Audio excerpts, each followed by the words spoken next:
Garden में घूमते घूमते मुझे मिले ये 2 एआई टूल्स, तो मैंने सोचा आप लोगों को भी बता दूं। नंबर 1, इस एआई टूल में आप फ्री में साउंड इफेक्ट जनरेट करवा सकते हो। जैसे मैंने यहाँ पर वूश लिखा है और जनरेट पे क्लिक करते ही इसने मुझे 5 वूश के साउंड इफेक्ट बना दिए, जिसमें आप हर महीने फ्री में काफ़ी सारे क्रेडिट्स भी ले सकते हो।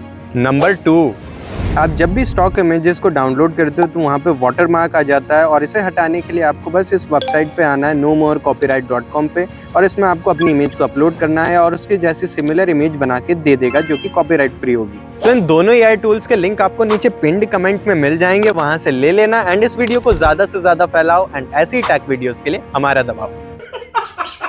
Subscribe button.